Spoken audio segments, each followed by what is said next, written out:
Si de universo cinematográfico se habla, no hay ninguna historia que haya tenido más baches que la de DC. Películas que son un desastre, proyectos que caen luego de una buena entrada, series que empiezan bien y se terminan pinchando como nadie. Y luego está Justice League, una película que tuvo dos directores y ese cambio la mató por completo.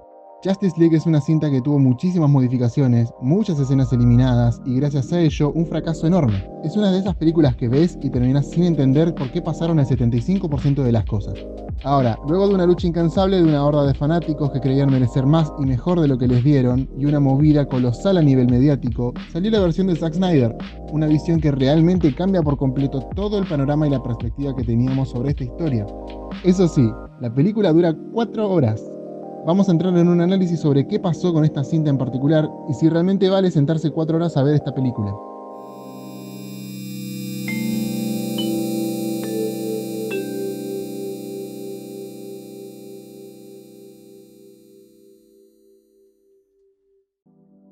Zack Snyder es un director demasiado particular y realmente no es para todas las audiencias. No lo digo como alguien que considera que su arte es demasiado fino como para que todos lo lleguen a comprender, porque realmente está lejos de eso. Pero es un tipo que logra ser extremadamente exagerado cuando tiene ganas y realmente hacer una película de 4 horas está dentro del rango de cosas que Snyder haría sin dudarlo.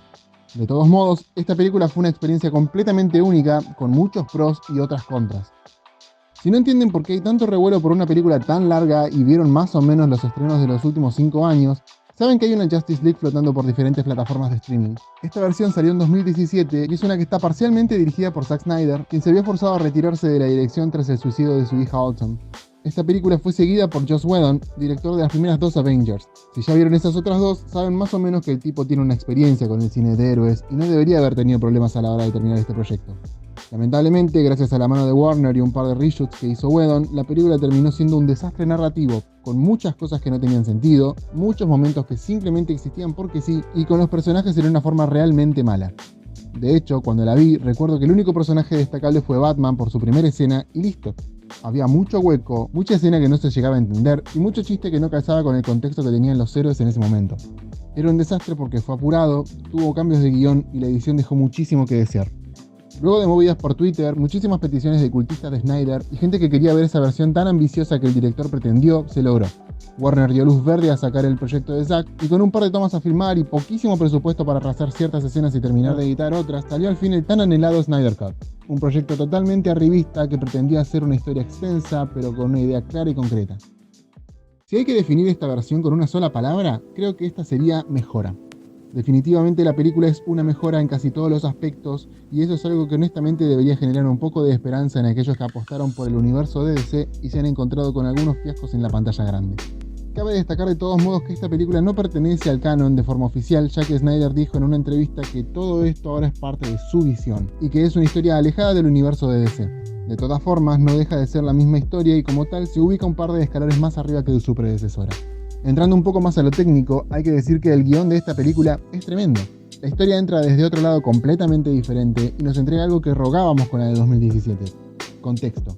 Si bien es en esencia la misma historia, esta ya empieza trayendo respuestas a todos esos momentos que aparecían sin ningún tipo de sentido y nos da historias que se entrelazan de una manera muchísimo más entendible y coherente. Es una historia que, comparándola, es muy superior, aunque igual tampoco había que pedir mucho para ser mejor que la de Whedon. Esta película le da sentido a la lucha de los héroes, tanto como grupo como de manera individual. Todos tienen una motivación personal, lo que hace que esta historia sea mucho más pesada en ese aspecto. También logra una motivación mucho más interesante para el grupo de villanos.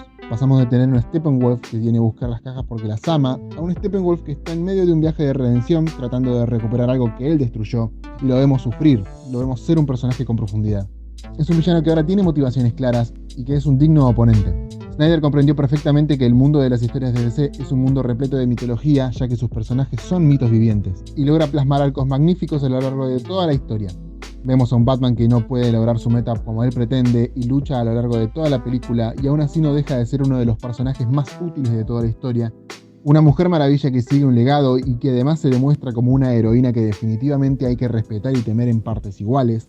Cyborg, que ahora tiene mucho más propósito con una relación con su padre y un pasado que nos deja entenderlo muchísimo más. Un Flash que no es un intento barato de Spider-Man y, para mejor, tiene uno de los mejores momentos de toda la película. Y un Superman que ahora presenta una explicación más detallada de su ida y vuelta. Decididamente el guión precisaba de estas 4 horas porque cada escena cuenta y decir eso en una historia tan larga es tremendo, pero es crucial. Por otro lado, realmente tenemos que hablar del cáncer que tuvo que comerse Whedon, el montaje.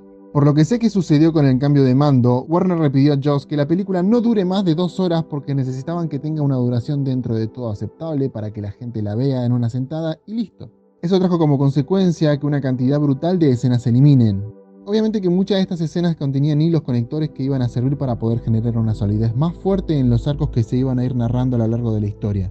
Al eliminarlos, nos encontramos con una película altamente incoherente que precisaba de un Deus Ex Machina para poder seguir adelante. Tan notorio fue eso que la cinta reflejó un resultado tonto, débil e inconsistente.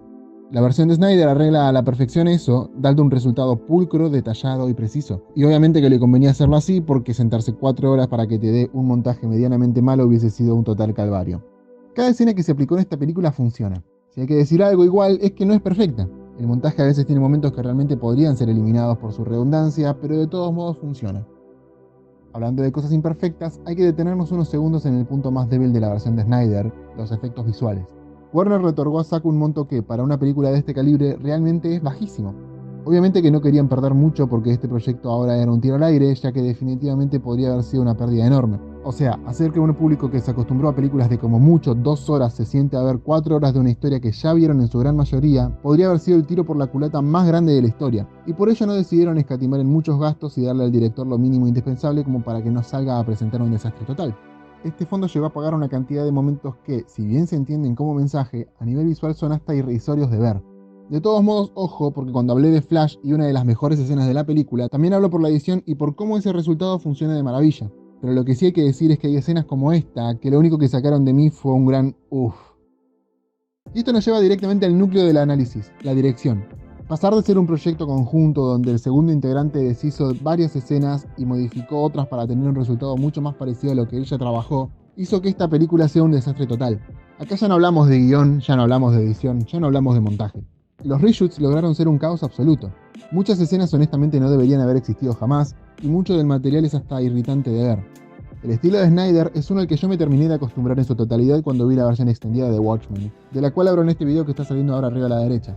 Es un estilo directoral que, si bien es estético hasta por demás, a veces peca de goloso. Zack es fanático de la cámara lenta, y si lo vieron en Watchmen, o Wonder Woman, o Batman vs Superman, lo van a saber bastante bien. En esta película realmente no escatima y fácil el 25% de las tomas importantes son en cámara lenta. Hay otros momentos donde definitivamente es una maravilla visual, pero hay otros donde honestamente es hasta estúpido.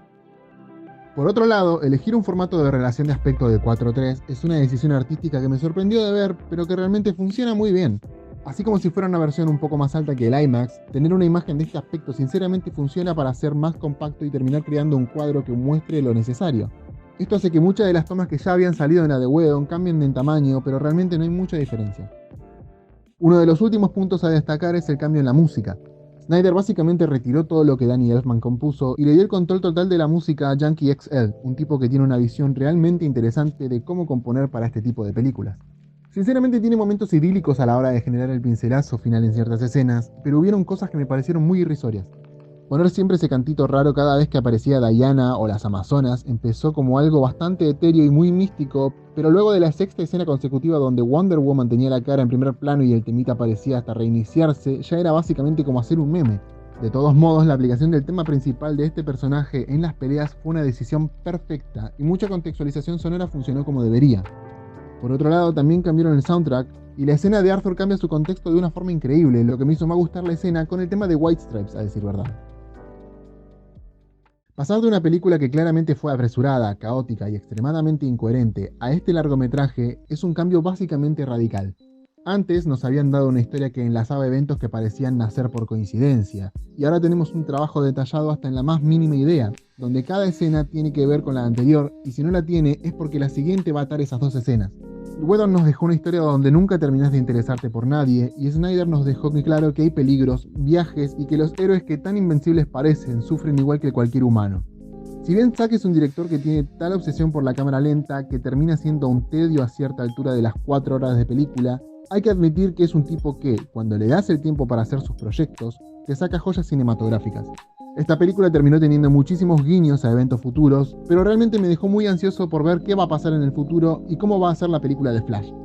Esta película es una muestra de cómo un artista puede mostrar su obra de arte sin la intervención destructiva de un estudio que precisa largometrajes relativamente breves para vender más entradas y facturar más. Es una película relevante para un director con una visión tan particular, que necesita de momentos extensos y una narrativa larga y rica en detalle para contextualizar y generar un efecto aún mayor en el clímax de la historia. Está más que claro que presentó 3 personajes que podrían haber sido presentados en otras películas, con momentos para ellos y que ahí luego pudieran tener un impacto con algo ya narrado, pero de todos modos la versión extendida nos da un panorama muchísimo más claro, que nos regala un enfoque necesario para una historia que fue un embrollo total. Si Warner abre un poco los ojos, puede llegar a encontrarse con que la batalla por la pantalla grande en el mundo de los cómics no tiene que ser de par a par, sino que podría ser un abanico de estilos, donde DC podría llegar a presentar historias más adecuadas al formato de sus historietas, y que Marvel siga haciendo lo suyo, porque por ahora no le va mal.